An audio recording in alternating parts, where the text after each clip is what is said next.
एक दफा का जिक्र है, कहीं एक भूरी मुर्गी अपने किसान मालिक के खेत के किनारे अंडे दिया करती थी।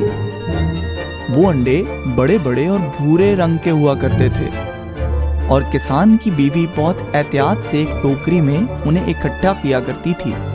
लेकिन भूरी मुर्गी अपनी जिंदगी से मुतमईन नहीं थी। एक दिन वो कहने लगी, काश मैं सोने का अंडा दे सकती। सिर्फ जिंदगी में एक बार ऐसा हो जाए तो मैं सारी जिंदगी हंसी खुशी गुजार दूंगी। खेत में दाना दुनका चुगती मुर्गियों ने उसकी ये ख्वाहिश सुनी तो आपस में सरगोशी करने लगी। जरा जरा इसे देखो, ये सोने का अंडा देना चाहती है। इतने अच्छे भूरे अंडे इसके लिए काफी नहीं है क्या? कहने को मुर्गियां सरगोशी कर रही थीं, मगर उन्होंने बातें करते हुए इतना शोर मचाया कि ये खबर सारे जानवरों ने सुन ली। भूरी मुर्गी बेचारी बहुत शर्मिंदा थी। वो चुपकी होकर सुबह नाश्ते वाले अंडों पर बैठ गई। भूरी मुर्गी की ये ख्वाहिश किसान की बीवी तक भी पहुंच गई। वो मुस्कुराई। उसे पता था कि उसे क्या करना है। मौसम बहार था और गांव का मेला नजदीक आ गया था। मेले में अंडों को रंगने का मुकाबला भी होता था।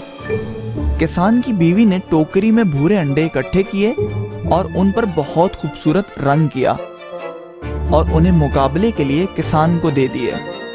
सिर्फ एक सबसे बड़ा भूरा अंडा उसने अपने पास रख लिया और उस पर इंतहाई खूबसूरत सुनहरी रंग कर दिया। और जब दोबारा अंडे इकट्ठे करने के लिए वो भूरी मुर्गी के पास आई तो उसने चुपके से सुनहरी अंडा भूरी मुर्गी के नीचे रख दिया। कुछ देर के बाद जब भूरी मुर्गी अंडों से नीचे उतरी तो उसने चमकता हुआ सुनहरी अंडा देखा तो उसने खुशी से उछल उछल कर शोर मचाना शुरू कर दिया। वो साथ कह रही थी, मेरी ख्वाहिश पूरी हो गई, मैंने सोने का अंडा दे दिया, अब मैं बहुत खुश हूँ।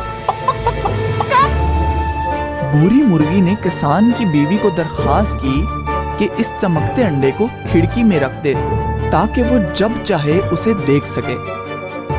तब से अंडा आज तक खिड़की में ही पड़ा है। बच्चों, देखा किसान की बीवी ने मुर्गी की ख्वाहिश कैसे पूरी की। क्या आप भी अपने पालतू जानवरों का ख्याल इसी तरह रखते हैं?